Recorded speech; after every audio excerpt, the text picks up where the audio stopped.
Fala pessoal, beleza? Professor Flávio Barcelos aqui em mais uma aula de eletrônica de potência, dando continuidade ao nosso curso. Na última aula a gente falou sobre acionamento de máquinas de motor de corrente contínua a partir dos retificadores. Falamos sobre funcionamento em 4 quadrantes, falamos sobre a possibilidade de um motor ser acionado em sentido de rotação direta, com frenagem direta, depois com rotação reversa, frenagem reversa, ou seja, os 4 quadrantes de operação. A gente falou dos conversores duais, né, que permitem que acionemos os motores nos 4 quadrantes. Falamos sobre as estratégias de alimentação e de fornecimento de tensão e corrente para os circuitos de armadura e de campo desses motores DC. E a gente vai agora começar a falar um pouquinho sobre as fontes chaveadas, né? Sobre os conversores CC-CC que operam em frequência, a gente chama de alta frequência, toda frequência que é maior do que a frequência industrial, né? Maior do que as frequências na faixa de 60 Hz. 60, 120, 180 Hz são consideradas frequências industriais, baixas frequências, e a gente, então, quando está falando de frequências na ordem dos kHz, tá? 5 kHz, 10 kHz, 20 kHz, a gente está falando já desse tipo de acionamento em alta frequência para elevadas tensões e correntes, ou seja, uma elevada potência. A gente pode falar em frequências mais elevadas ainda, frequências na faixa de 100 kHz, isso aí já direcionado para os transistores do tipo MOSFET, que vão permitir que a gente opere nessa faixa de frequência, porém sem tanta capacidade de tensão e de corrente. Mas indo agora então ao assunto da aula de hoje, aos conversores DC-DC, eu convido vocês para me acompanhar aqui nas transparências e nos slides que eu preparei. Então vamos lá. Então a nossa aula, nosso conjunto de slides chamado aula 10, né, na verdade eu acabei dividindo alguns conjuntos de aula, algumas transparências dela para adaptar para o formato EAD, para o formato de vídeo. Elas acabaram ficando então com uma numeração um pouco diferente, mas essa aqui corresponde ao conjunto, ao pacote de slides número 10. Conversores CC-CC.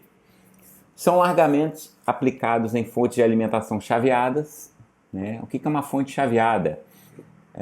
Alguns podem estar se perguntando o que é uma fonte chaveada. É uma fonte que fornece uma tensão DC de saída, uma tensão DC variável e que opera por meio de chaves, né, de semicondutores de potência entrando em corte e em saturação, ou seja, abrindo e fechando. A gente vai estudar direitinho como é que isso funciona. Nas fontes chaveadas, eles sucedem os retificadores não controlados, reduzindo o ripple, regulando a tensão de saída da fonte, por isso são conhecidos também por reguladores chaveados. Então eu tenho um menor ripple e uma tensão de saída que pode ser ajustável. Nos motores de corrente contínua, assim como ocorre com os conversores CACC, né, os retificadores, eles permitem o controle da tensão e, portanto, da velocidade do motor. Então, a partir do momento que eu tenha uma fonte CC e eu só precise ajustar esse valor de uma tensão fixa, por exemplo, uma bateria, né, um banco de baterias, uma tensão CC fixa, eu posso colocar um conversor CC-CC para produzir uma tensão CC variável. As topologias mais comuns para esses conversores CC-CC são as que a gente vai começar a estudar primeiro, são as do tipo abaixador de tensão, conversor buck, ou elevador de tensão, conversor boost. Com a combinação e alterações, pequenas alterações nessas duas estruturas, a gente obtém várias outras, tá? Inclusive uma que é a mistura das duas, que é o buck boost. Se eu colocar um transformador um transformador específico e apropriado para trabalhar em alta frequência, a gente tem uma outra família de conversores, os dos tipo flyback e os do tipo push-pull.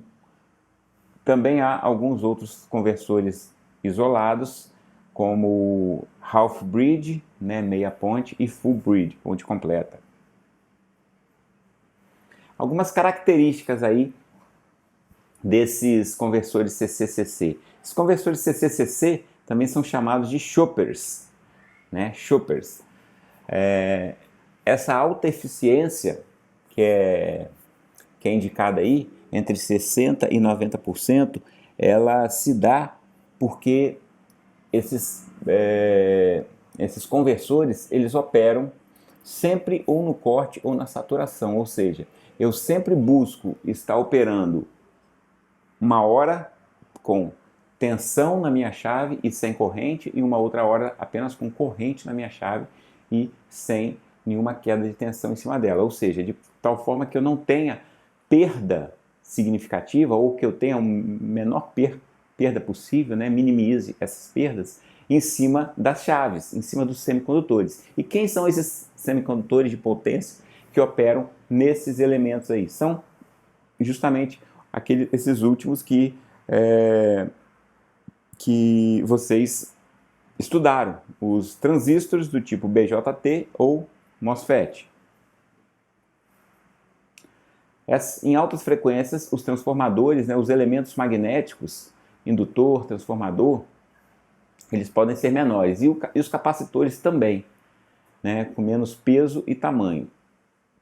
Porque tanto os indutores como os capacitores são elementos que têm o seu efeito muito associado com a frequência de operação. Como eles são armazenadores, em um semiciclo eles acumulam energia e no semiciclo seguinte eles descarregam essa energia, então quanto maior a frequência, menor pode ser a capacidade de acúmulo, né, de carga ou de campo magnético.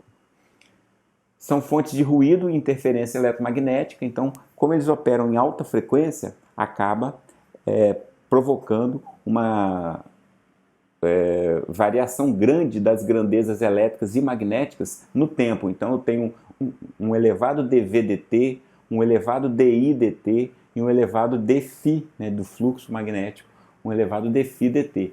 Essas variações, elas induzem determinadas ações correlatas. Então, por exemplo, a gente aprende lá em eletromagnetismo que o dφ/dt provoca uma tensão induzida. Então, quanto menor for o tempo, né, quanto menor for o dt, para o mesmo fluxo, essa tensão induzida ela acaba crescendo. Continuando aqui, podem ser de frequência fixa ou de pulso fixo. Então, eu posso ter uma fonte chaveada que opera com uma frequência fixa e modifica a amplitude do pulso, ou ele pode ter uma amplitude fixa e modifica a largura do pulso. E aí, então, dois tipos apresentados aí de modulação. Tá? Modulação seria a estratégia com que eu vou acionar essas chaves, com que eu vou ligar e desligar essas chaves. Então eu tenho aí a primeira, modulação por frequência de pulso, PFM, onde o T-on, né, o tempo ligado, é mantido constante, enquanto a frequência varia. É necessário variar a frequência de chaveamento para variar a tensão de saída, o que resulta em grande ondulação de correntes para baixas tensões. Baixas frequências e o aumento das perdas com a frequência mais elevada.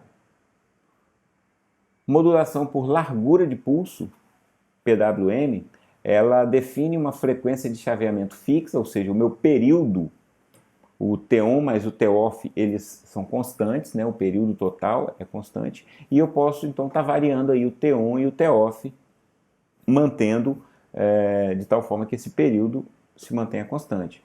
Ela apresenta baixa ondulação de corrente, né? Menores componentes para o filtro e a sintonia do filtro mais fácil, uma vez que eu estou com uma frequência única, e todos os meus filtros, né, vocês devem ter estudado isso já, todo o ajuste, todo o cálculo de um filtro, ele é projetado para uma determinada banda de frequência que você deseja eliminar ou deixar passar. Então, se você quer um filtro passa baixa, por exemplo, você vai determinar uma frequência de corte e acima dessa frequência ele elimina tudo, ele atenua o sinal. Então, eu quero filtrar, por exemplo, acima de 100 Hz. Ok, eu projeto um filtro para 100 Hz. Agora, se a frequência for fixa, é fácil fazer isso. Agora, e se a frequência for variável? Né? Uma hora 100 Hz eu quero que deixe passar, outra hora eu quero que deixe passar 150, outra hora eu quero que deixe passar só 60 Hz. Então, se essa frequência ficar mudando, o projeto do filtro se torna mais complicado. E aí a gente então tem o primeiro circuito elementar, né, do tipo buck, abaixador. Ele é composto aqui, ó. Vamos marcar aqui. Então ele é composto da minha fonte de tensão de entrada, Vin, e eu quero produzir uma determinada tensão na saída, Vout. Certo? Para isso eu vou acionar a chave S, ligando e desligando essa chave S. A minha tensão na saída está aplicada em cima de uma carga resistiva, no resistor aí genérico. Então, ó, quando a minha chave S está ligada, a gente chama de T-on, aqui ó, T-on, minha chave está ligada, eu tenho tensão da entrada sendo transferida para a saída, passa pela chave. Então eu tenho Vin aplicado aqui. Quando a minha chave S abre, eu entro no estágio chamado T-off, a minha tensão na saída vai para zero, ok? E aí a minha tensão média na saída, então o VO aqui é a minha tensão média na saída, ela é calculada a partir desse período todo, né, que começa aqui no zero e vem aqui até o final do T-off, onde ele começa a se repetir. Então, calculando a média entre esse comportamento aqui, essa forma de onda de tensão de saída instantânea, calculando a média, eu chego no valor de V0.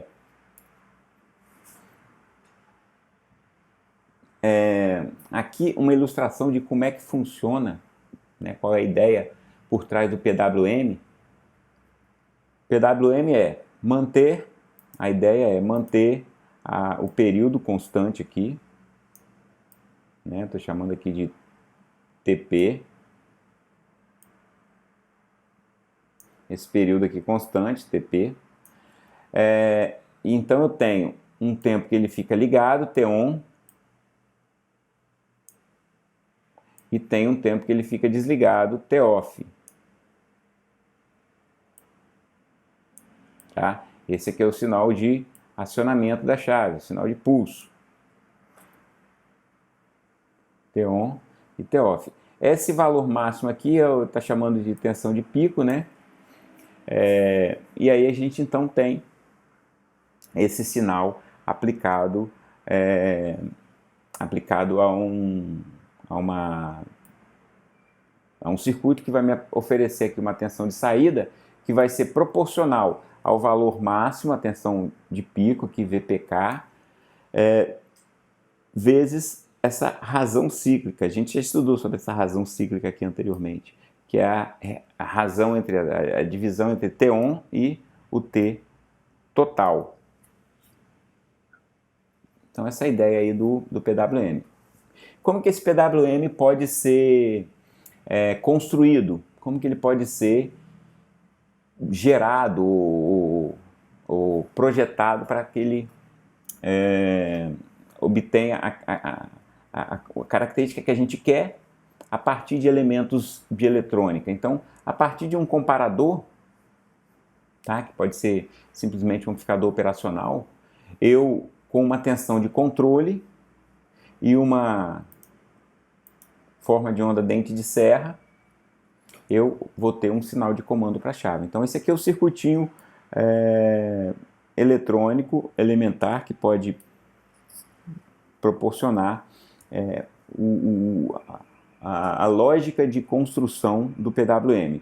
E como é que seria isso aqui? Então eu tenho, a partir de uma onda dente de serra constante, então ó, vou lá, pego um gerador de sinal, ajusto numa determinada frequência, por exemplo, 10 kHz, tá? 10 kHz dente de serra. Eu vou comparar com esse sinal aqui, ó, V de controle, que é essa linha reta aqui. Então eu vou comparar. O que acontece? Toda vez que a tensão de controle for maior do que o dente de serra, então desse intervalo daqui até aqui,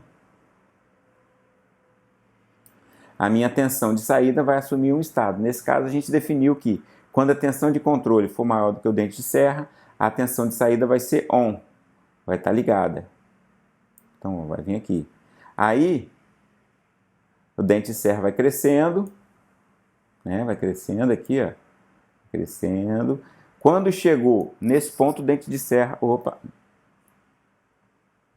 Mudei o slide, perdi o meu desenho todo. Vamos lá. Quando chegou nesse ponto aqui, o dente de serra ficou maior do que a tensão de controle. Então, o que acontece? O comando passa a ser desligar, T-off.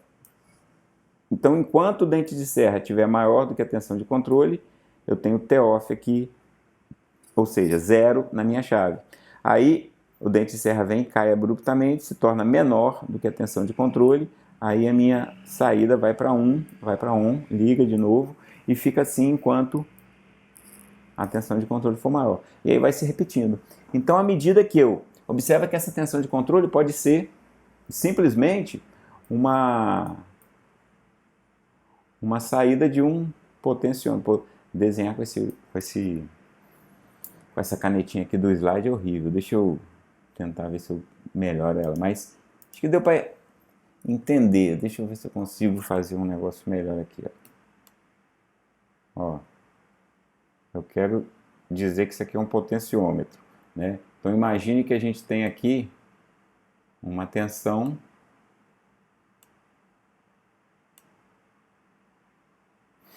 e aqui seja a saída de um potenciômetro. Então, à medida que você ajusta essa tensão de controle no potenciômetro aí, você vai fazendo com que essa tensão, vamos supor que aqui seja, por exemplo, 10 volts. Aí eu coloco a minha fonte aqui com 10 volts.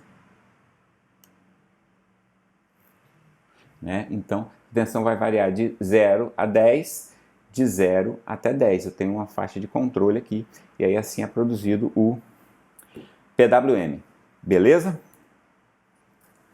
Não tem muito segredo nisso aí não, né? Então, como é que funciona o nosso conversor abaixador? Uma vez que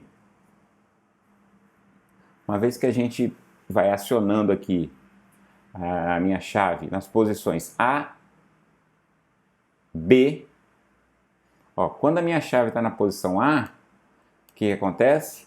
Eu tenho a tensão da entrada aplicada na saída. Isso é a chave na posição A. Quando a minha chave está na posição B, o que acontece? Eu tenho um curto-circuito aplicado na saída, ou seja, eu tenho 0 volt aplicado na saída. Então, ora eu tenho Vin, ora eu tenho 0. Ok? Então, isso aqui é um circuito fechando aqui ó, a minha saída em curto. Bom, se a gente tiver uma carga totalmente resistiva aqui e sem elemento nenhum, essa variação ela vai ser instantânea. Ela sai da tensão Vin até 0.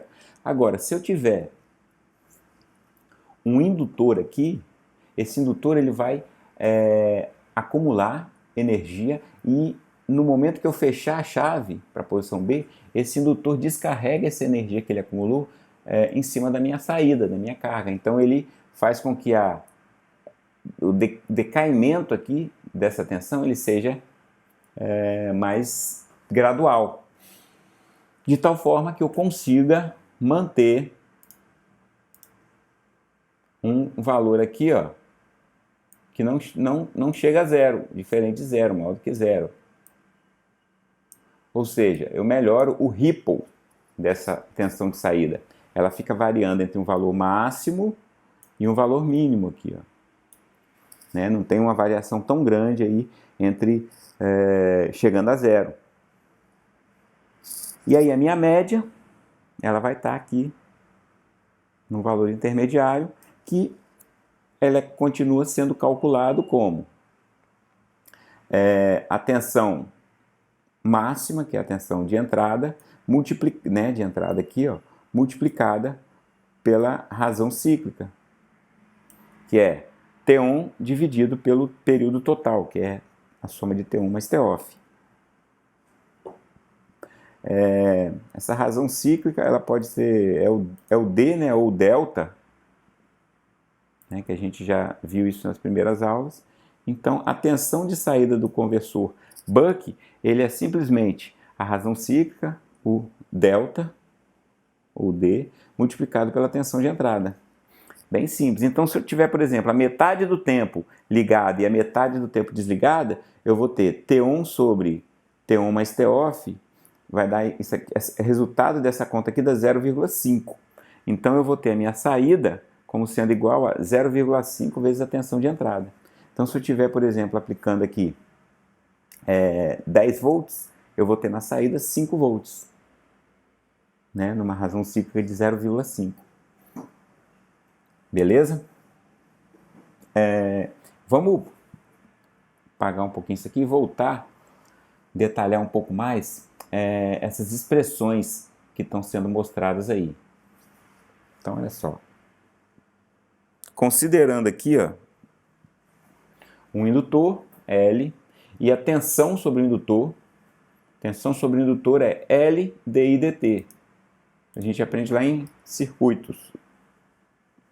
L dI dt, que pode ser aproximada aqui considerando esse indutor grande o suficiente e essa variação aqui sendo linear, eu posso considerar delta I, delta T. Tá? Então, L, variação de corrente, variação a variação do tempo, né? O tempo que essa variação de corrente aqui leva. Então, essa variação de corrente vai ser igual a tensão sobre o indutor, que multiplica a variação de tempo dividido pela indutância. Supondo que a mesma carga seja transportada pelo indutor em T1 e Toff, o que significa isso? Significa que, ao final de um período, a média de energia aqui nesse cara tem que ser zero, ou seja, ele não vai estar aumentando a energia acumulada nele. Isso até acontece no início do funcionamento, então é o que a gente chama de transitório. Mas em regime, depois que o conversor ele entra em funcionamento de regime permanente, toda energia, ou seja, todo o campo magnético que é acumulado em um semiciclo, ele é descarregado no outro, de tal forma que esse indutor ele não vai se acumulando indefinidamente, porque pelo princípio de conservação de energia, lá de conversão, né, a gente aprende que um armazenador de energia ele tem um tamanho limitado, tem um tamanho finito.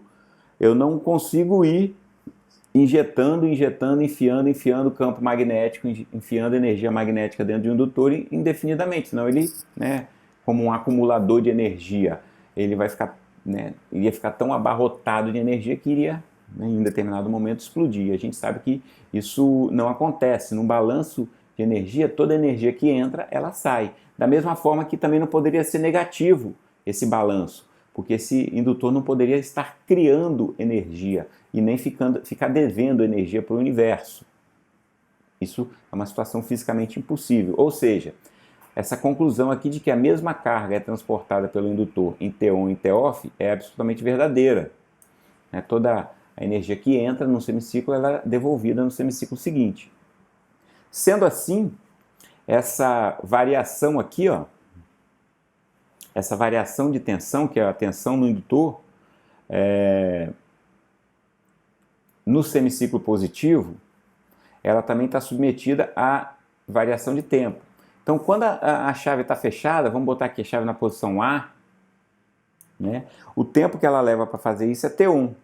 E a variação de tensão que acontece nela é Vin menos V0. Na verdade, olha só, a tensão sobre o indutor, melhor do que pensar em variação de tensão, é a seguinte: a tensão sobre o indutor, que é o VL, nosso VL aqui, a tensão sobre o indutor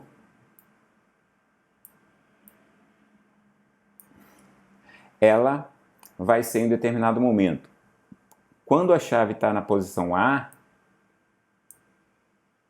ela vai ser o quê? Ela vai ser a tensão da entrada menos a tensão da saída, né? Para a gente fechar esse LKT aqui, ó. Então vai ser isso, Vin menos V0. Vezes qual é a variação do tempo? Se estou analisando a posição A da chave, ele está durante o tempo T1, nessa posição. Então, vamos lá. Então, a variação de carga, ou seja, a variação de corrente no indutor, vai ser Vin menos V0 vezes T1 dividido por L, que vai ser a mesma durante a chave na posição B, quando a chave vem e fecha o circuito aqui, ó, a tensão no indutor passa a ser apenas V0, né? Quando eu viro a chave para cá, quando eu fecho o circuito aqui, a tensão no indutor é simplesmente V0. Então tá aqui, V0. E qual o tempo que ele fica nessa situação? Qual o ΔT? Ele fica durante o tempo T-off, dividido pela indutância. Então, igualando essas duas aqui, eu estou dizendo que a variação de corrente no indutor, quando ele aumenta sua carga, vai ser igual à variação de corrente quando ele diminui a sua carga. Beleza, então, resolvendo essa equação aqui para V0, eu fico com essa expressão, V0 igual a razão cíclica vezes a tensão de entrada. Matematicamente, isso prova que aquela nossa intuição do funcionamento da média ser obtida a partir do tempo que a chave fica ligada em função do tempo total, ela está absolutamente correta. Então a gente tem aqui essa expressão para tensão média, V0 a gente vem chamando de tensão média, e a gente tem uma expressão para tensão RMS, tensão de saída RMS. Tensão RMS, pela dedução, né? Root means square é a média, é o quadrado, é a média da raiz quadrada do quadrado. Então, quando eu tenho aqui 1 sobre t, eu faço a média, elevo VI sobre, na verdade, ó, 1 sobre t vezes T1 é isso aqui, é o delta. Quando eu elevo isso ao quadrado, tá?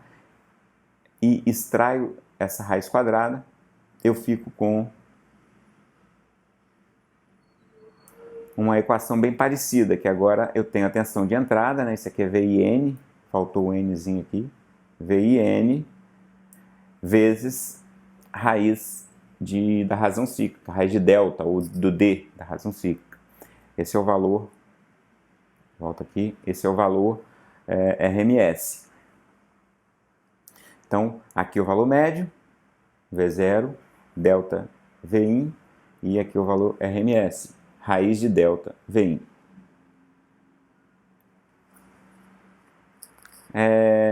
Uma outra dedução aqui, que é importante para que eu tenho aqui, ó, em modo de condução contínua, então eu tenho um gráfico agora similar àquele, só que para corrente, né? Então, considerando que o meu V0 tinha esse formato e a carga é resistiva, a minha corrente vai ter o mesmo formato. Então, eu tenho aqui valores máximos de corrente e mínimos de corrente. Valores máximos e mínimos, né? Mínimo e máximo aqui. Em modo de condução contínua, nós temos a minha corrente média no indutor, que vai ser a mesma corrente na carga, né? Então, como eles estão em série, a corrente média no indutor vai ser a mesma corrente média na carga. Estou falando isso aqui, ó, IL igual a I0 de saída. Então, a corrente média no indutor é a soma da corrente máxima mais a corrente mínima dividido por 2. Também a corrente média vai ser a tensão média dividido por R, lei de Ohm.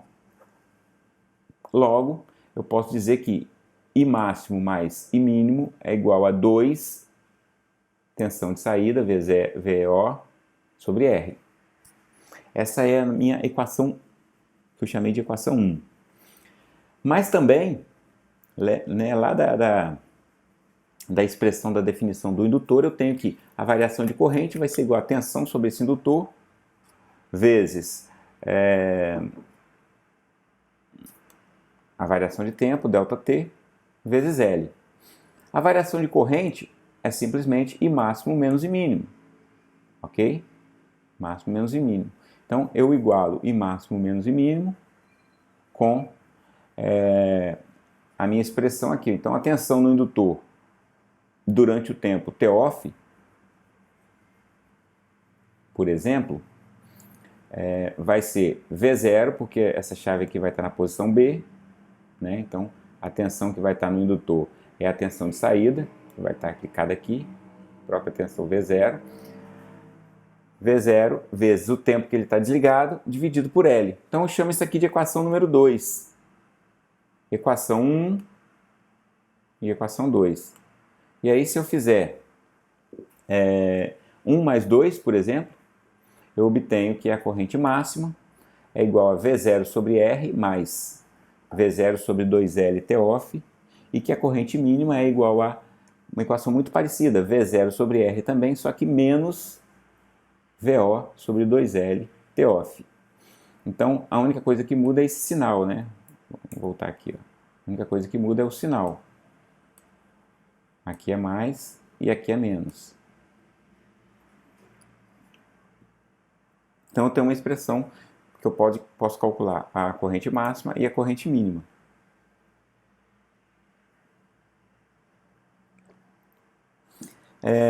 Aparece aqui, ó, para a gente, um circuito de um conversor Buck abaixador já utilizando elementos reais, né? Elementos comerciais, elementos que a gente encontra aí de eletrônica.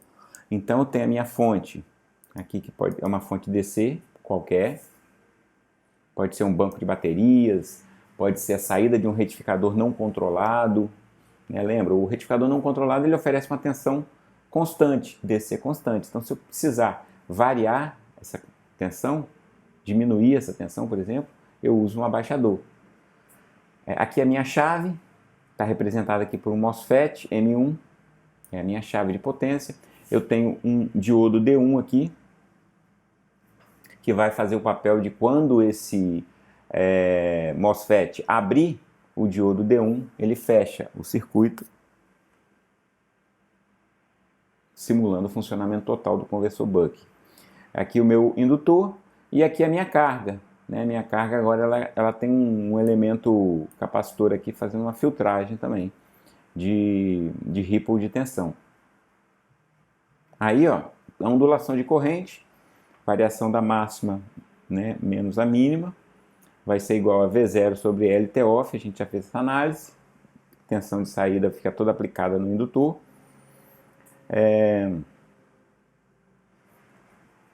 Corrente média no diodo. Agora, pensando aqui só no diodo, corrente média vai ser a corrente média da saída total dividida pela parcela do tempo que cada uma das chaves vai conduzir. Então, o diodo conduz pela parcela de tempo T-off, o MOSFET conduz pela parcela de tempo T-on. Se elas forem iguais, ok, se T-on for igual a T-off, né, uma razão cíclica aí de 0,5, a gente vai ter a corrente se dividindo igualmente, a metade passa pelo MOSFET e a outra metade pelo diodo.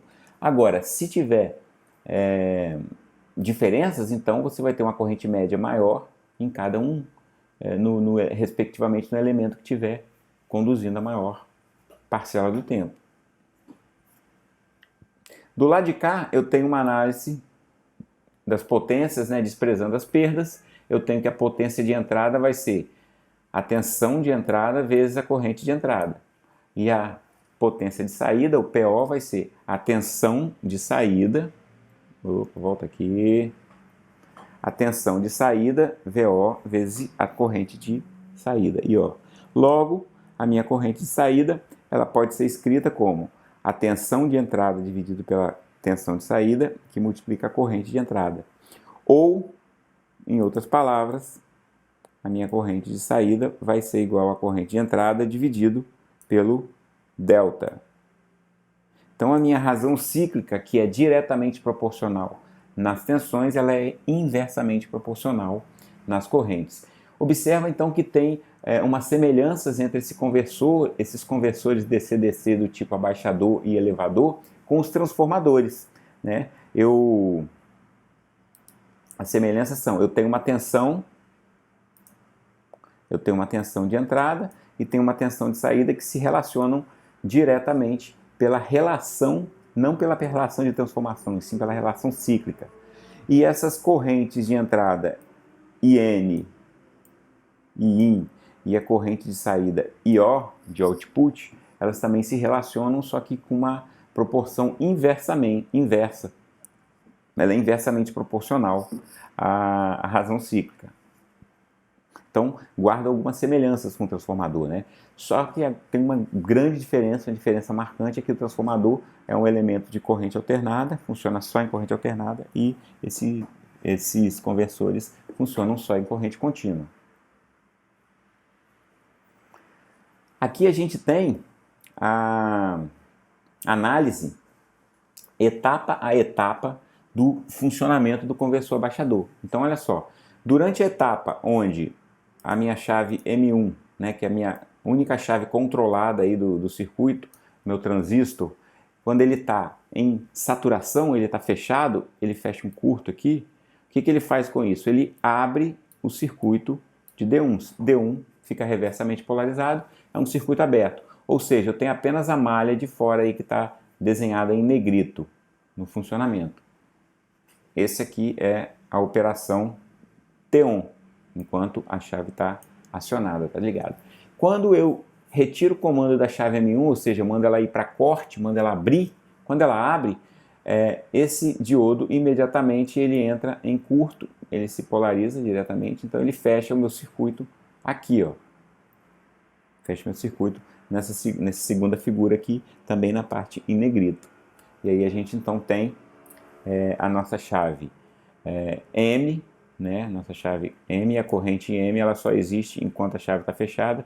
Quando a chave abre, a corrente M vai para zero. E o diodo, por sua vez, quando a chave está ligada, a corrente no diodo é zero e ela passa a existir quando o diodo se polariza diretamente. E a corrente no indutor é a soma das duas, né? Porque as duas, cada uma está em um ramo aqui, elas se somam e passam pelo indutor. E a corrente do indutor, obviamente, é a mesma corrente output, VO, IO e de saída. Esse conversor Buck, ele pode estar no modo de condução descontínua também, ou seja, a minha corrente ela pode zerar, ela pode tocar o zero. E aqui a gente tem um conjunto de formas de onda que mostram como é que ele funcionaria quando a corrente chega a zero. Então aqui eu tenho a ID, corrente no diodo, né? A corrente no MOSFET, ela cresce assim, e lá na minha carga, o IO é a corrente que passa pelo MOSFET crescente e passa pelo diodo decrescente. Observa que como ela toca o zero na carga, ela é considerada uma condução não contínua.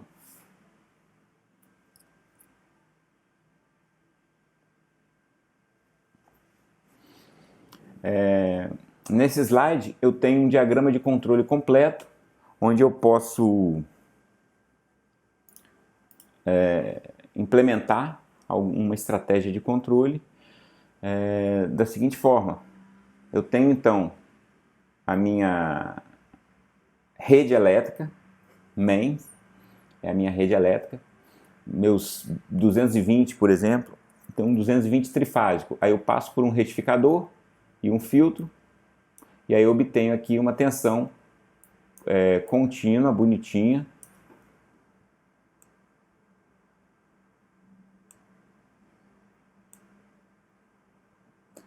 já retificada, bacaninha.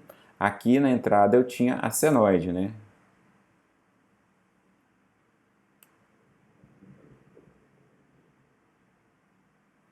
Tinha senoide.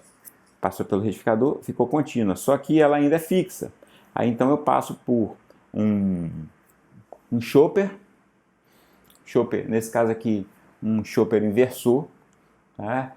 Mas poderia ser um chopper direto, não precisaria ser uma tensão negativa. Eu passo por um transformador de alta frequência, aqui de saída também, isso aqui é uma configuração isolada.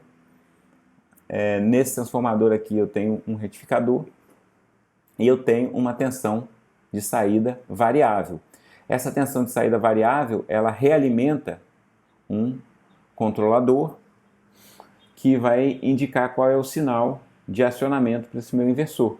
Então, meu inversor pode pegar esse valor fixo ali e, em função de uma referência desejada,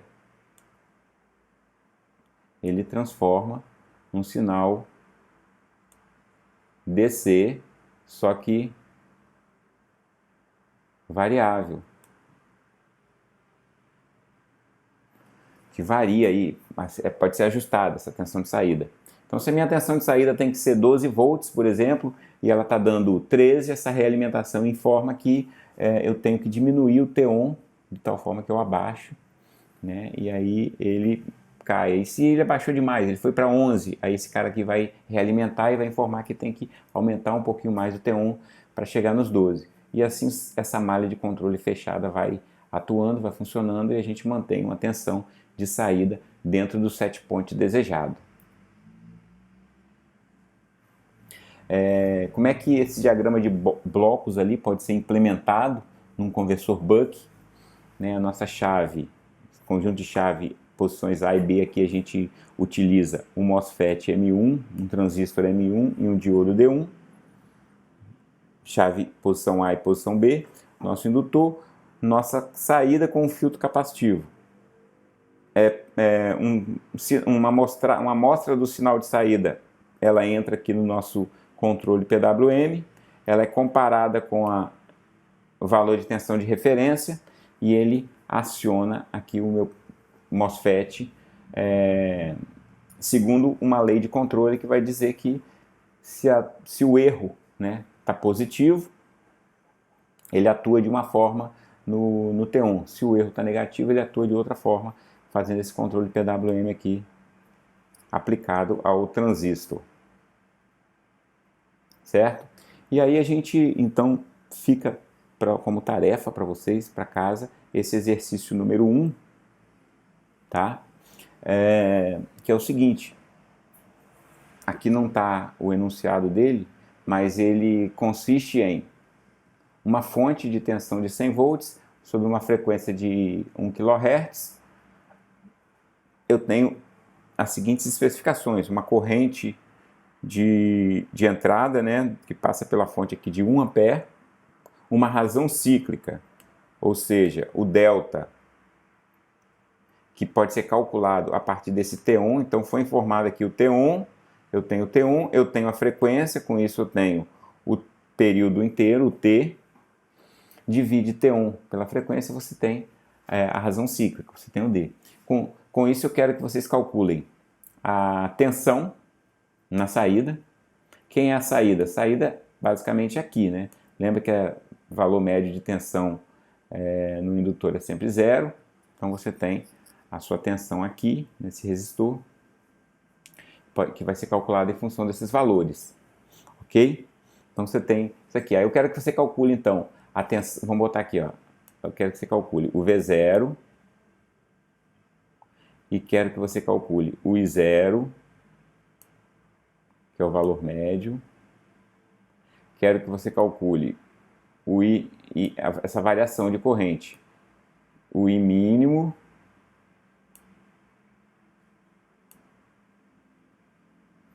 e o I máximo.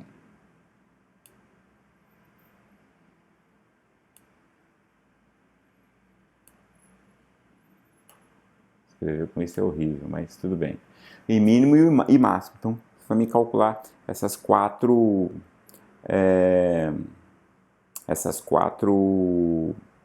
itens aí. Na verdade, 5. Quero que você me calcule também o D, a razão cíclica. Tá? Então, 5 itens aí a ser calculados nesse exercício 1. Na próxima aula a gente corrige, beleza? Então é isso. Vamos ficar por aqui. Essa semana eu vou parar no conversor Buck, tá? Semana que vem a gente fala no conversor Boost, a gente fala no conversor elevador, e eu vou colocar para vocês também as tarefas da semana, os exercícios, tá? Vamos prosseguir com nossos exercícios da lista. Então, busquem os exercícios da semana no Moodle, tá? Vão estar lá, a tarefa da semana vai estar lá no Moodle, e a tarefa teórica, né? O conteúdo, a aula de conteúdo é essa daqui, beleza? Espero que vocês tenham gostado, a gente fica por aqui, até a próxima semana. Valeu, um abraço, até mais!